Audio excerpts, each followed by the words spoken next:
morning, Alamance Presbyterian Church. This is your Associate Pastor, Jess Rigel.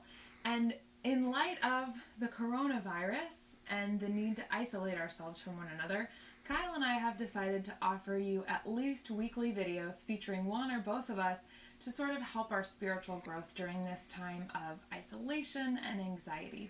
So this week, I thought we would start with the Lenten devotional.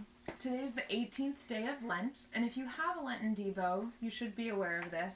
But there's a quote from St. Francis of Assisi that says, "Where there is charity and wisdom, there is neither fear nor ignorance." And the task today is to give someone a book that taught you something new or meant a lot to you.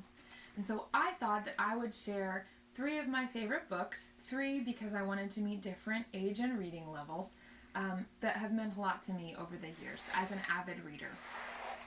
So the first book is Miss Rumphius by Barbara Cooney. And this particular book, you might be able to see, has an inscription in it from my friend Cheryl Stone, who gave me this book when I was 7.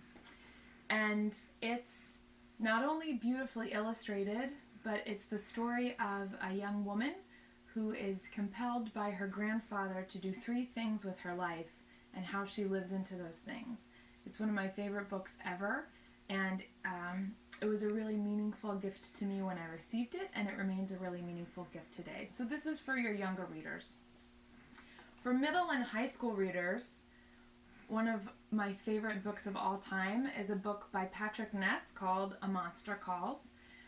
It's a gift from the late Siobhan Dowd, who's an Irish writer who died before her time, and it's a story not only about monsters, but about grief and about death and about how children deal with grief and death and anger.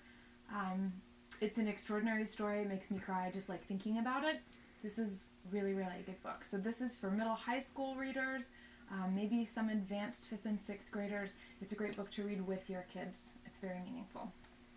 And then lastly, for my adult readers, this should come as no surprise, I recommend really anything by Louise Penny.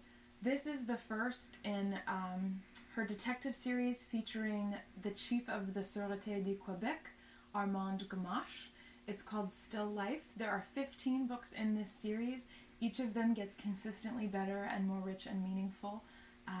And they're just, if you like mysteries, if you like Canada, if you want to incorporate new and fabulous curse words that only have meaning in French Canada into your vocabulary, such as tabarnak, it's a really wonderful series to read and really rich and meaningful. It's also meaningful because the author has these wonderful forewords and afterwords that recount her husband's struggle with an eventual loss to dementia. And so it's a beautiful connection with the author herself through the character she's writing about. So highly recommend Still Life by Louise Penny if you haven't been introduced to her, or any of the other books. And these were recommended as a gift actually from a pulpit when I was attending church in Nashville, Tennessee. So the pastor at First Pres Nashville said, "These are some of my favorite books," and recommended them and sort of turned my mother onto them, who then turned me onto them. So highly recommend these books. So hopefully these are some ways that you can engage in the spiritual practice of reading for meaning during this time where there isn't really a lot of other things to do. These are ways to discuss meaningful content with your family and spiritual content with your family, and I hope you'll receive them as my gift to you today, the 18th day of Lent. God's blessings on you, and I hope I get to see you soon.